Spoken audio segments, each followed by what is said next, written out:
Bismillah walhamdulillah wassalatu wassalamu ala rasulillah. Sahabat Quran Qalbun Salim, alhamdulillah. Hari ini kita lanjutkan lagi pembahasan makharijul huruf. Kita sudah sampai pada pembahasan yang terakhir dari makharijul huruf, yaitu makharijul huruf al-khayshum, yang letaknya ada di rongga hidung. Jadi pada pangkal hidung bagian atas adalah tempat keluarnya seluruh bunyi gunnah pada setiap huruf mim dan nun. Jadi teman-teman perlu diingat, setiap huruf nun dan huruf mim ketika dia diucapkan, dia pasti akan lewat ke sini. Ya. Jadi sekali lagi, setiap huruf mim dan huruf nun diucapkan, dia pasti akan melewati rongga hidung. Misalkan na, ni, nu, itu juga lewat rongga hidung. Tandanya kalau hidungnya kita tutup, kita nggak bisa mengucapkan. Contoh misalkan saya ucapkan nih, na, ni, nu. Ini hidung saya tutup. Nah, jadi nggak bisa. Sama juga huruf mim, ma, mi, mu. Ketika ditutup hidungnya, nggak bisa mengucapkan. Jadi saya ulangi, setiap huruf nun dan huruf mim itu pasti sifatnya yang keluar ghunna, dan itu lewat rongga hidung. Kemudian berikut ini juga beberapa di dalam hukum-hukum tajwid yang juga dilewatkan hidung ketika kita melafazkannya. Yang pertama itu ghunna musyaddadah. Ghunna musyaddadah itu huruf nun dan huruf mim yang bertasydid. Ini contohnya ya. Jadi pada kata amma ini digunakan sempurna. Jadi seperti ini, amma. Sama juga pada kata inna yang nunnya bertasydid. Ini juga digunakan sempurna. Inna, kadarnya sebagai pendekatan saja, kadarnya adalah 3,5 sampai 4 harokat. Ini sebagai pendekatan agar mudah untuk dipahami. Kemudian yang kedua, idgham bi ghunnah. Ketika ada nun sukun atau tanwin yang bertemu dengan 4 huruf ya, nun, mim, wawu, contohnya di sini, ini juga dilewatkan hidung.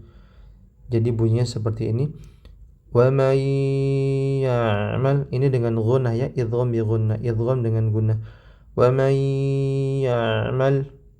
Kemudian yang ketiga juga dilewatkan hidung adalah nun sukun yang bertemu dengan huruf ba, iqlab.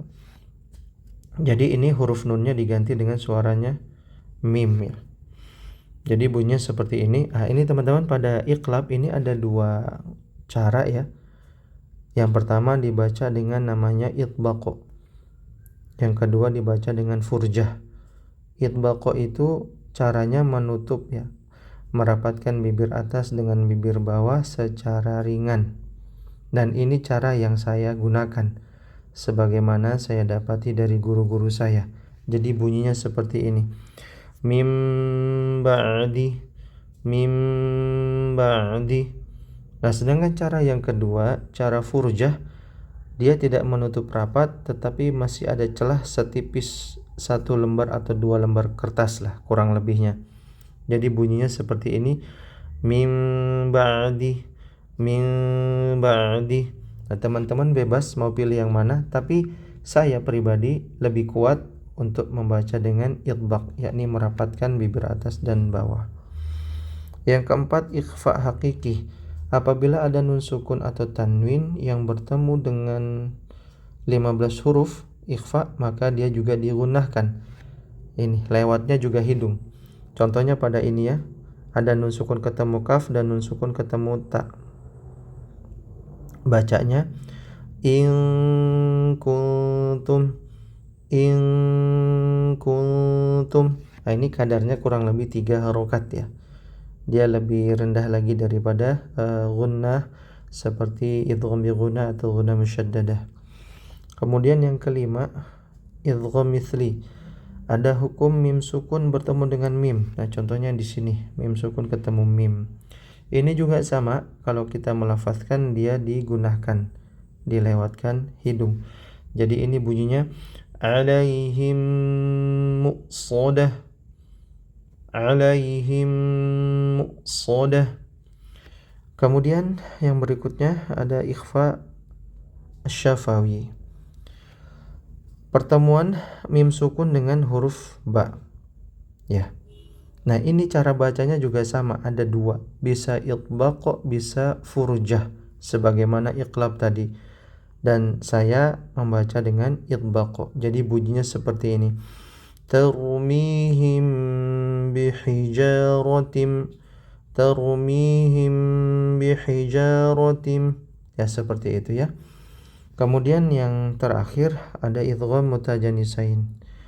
Teman-teman, kita sedang berada di qiraahnya Imam Asim. Nah, pada kata ini baik Syu'bah atau Hafs ini dibaca dengan idgham. Idgham mutajanisan itu artinya pertemuan dua huruf, yang pertama sukun, yang keduanya berharokat, dan sifatnya berbeda ya. Jadi sama makhrajnya beda sifatnya. Itu mutajanisain. Jadi di sini huruf ba-nya diidghamkan pada huruf mim karena ba sama mim makhrajnya sama tetapi sifatnya yang berbeda. Hafs dari Asim jalur Syatibiyah ini dibaca dengan idgham dan ini dilewatkan hidung. Jadi dibaca ini ro-nya ditebalkan karena sebelumnya hamzah wasal. Irkam ma'ana, irkam ma'ana.